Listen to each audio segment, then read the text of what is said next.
Breaking news, Denmark is facing a new and invisible threat from above.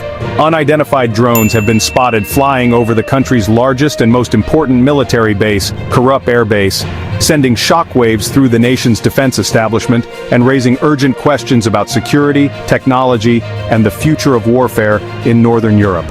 This is not just a local incident, this is a wake-up call for all of Europe. The Defense Ministry is on high alert, and so should we be. The sighting of these mysterious drones has triggered a rapid response from Denmark's top military and government officials.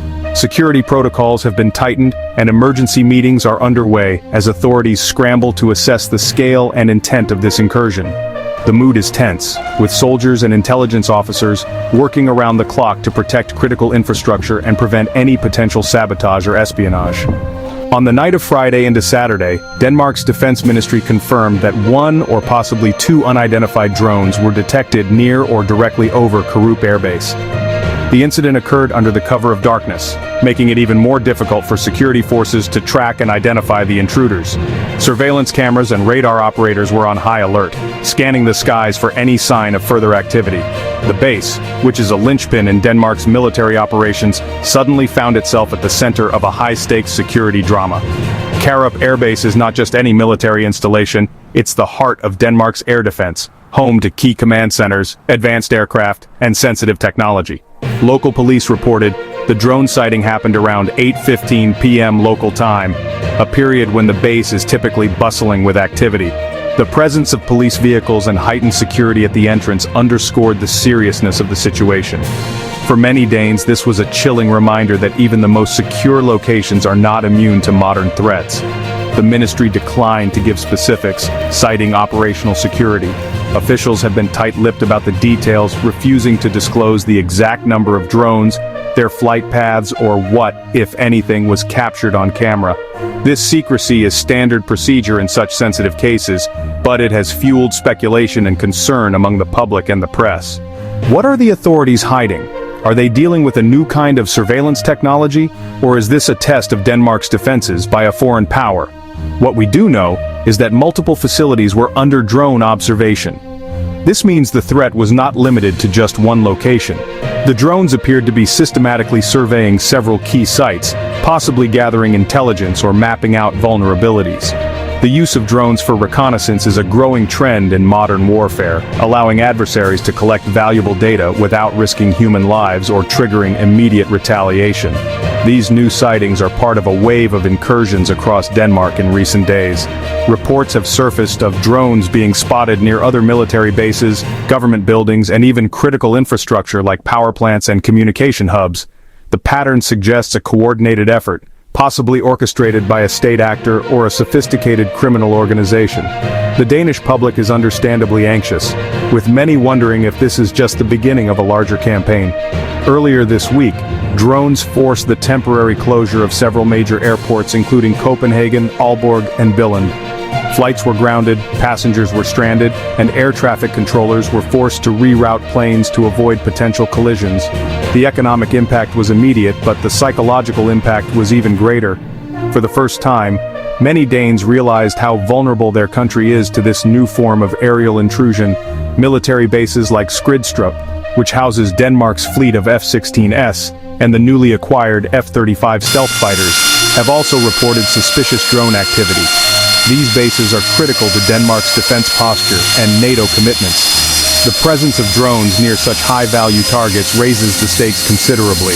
Security patrols have been increased and airmen are on constant alert, ready to respond to any escalation. Many officials now call these acts a hybrid attack, a term used to describe operations that blend conventional military tactics with cyber, psychological, and technological warfare. The goal is not just to gather intelligence, but to probe for weaknesses, disrupt normal operations, and spread fear and uncertainty among both military personnel and the general public. Hybrid attacks are difficult to attribute and even harder to defend against, making them a favorite tool of modern adversaries. So, who is behind these incursions? No one has officially claimed responsibility, but many experts and officials are pointing the finger at Russia. The timing, the sophistication, and the targets all fit a pattern seen in other recent incidents across Europe. Russian officials, for their part, have denied any involvement, dismissing the allegations as Western paranoia. But the shadow of Moscow looms large over this crisis, especially given the current tensions between Russia and NATO. Hybrid warfare is the key concept here, using cheap, stealthy drones to test defenses, gather intelligence, and send a message, all without triggering a full-scale military response. These drones are small, hard to detect, and can be operated remotely from miles away. They can carry cameras, sensors, or even small payloads, making them a versatile tool for both surveillance and sabotage. The fact that they can slip past traditional air defenses is a major concern for military planners. In response, Denmark has deployed multiple capabilities to counter the drone threat. While officials have not revealed the exact nature of these measures, it is believed that electronic warfare systems, radar upgrades, and rapid response teams are now in place at key locations. The military is also working closely with intelligence agencies and international partners to share information and coordinate defenses.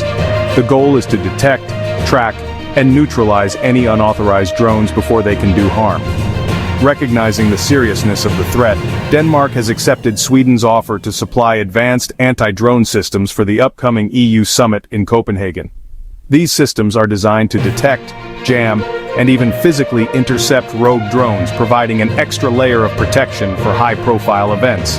The cooperation between Denmark and Sweden highlights the growing need for regional security partnerships in the face of evolving threats.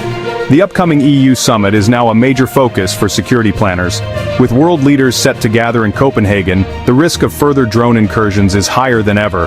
Security teams are conducting thorough inspections of venues, deploying anti-drone technology, and coordinating with law enforcement agencies across Europe. The eyes of the world will be on Denmark, and any breach could have serious diplomatic consequences. What's next? Will any party step forward to claim responsibility, or will the mystery deepen? The Danish government is under pressure to provide answers and reassure the public, but so far, officials are urging patience and caution. Investigations are ongoing and every lead is being pursued. The world is watching to see how Denmark responds to this unprecedented challenge. Will Denmark or NATO issue a formal response? The alliance has already expressed solidarity with Denmark, and discussions are underway about possible joint measures to strengthen airspace security across the region. This incident could serve as a catalyst for new policies, investments in technology, and closer cooperation among NATO members. The stakes are high, and the outcome could shape the future of European security for years to come. As the investigation continues, cybersecurity experts and intelligence analysts are working tirelessly to trace the origins of the drones, analyze flight data, and identify any patterns that could point to the perpetrators. International media are covering the story closely, and the public is demanding transparency and accountability. The pressure is on for authorities to deliver results and restore confidence in Denmark's ability to defend itself. Stay tuned, hit subscribe, and join the conversation below. Who do you think is behind these incursions? Are we witnessing the dawn of a new era in warfare, or is this just the latest chapter in an ongoing battle for control of the skies? Share your thoughts, and let's keep the discussion going as this story unfolds.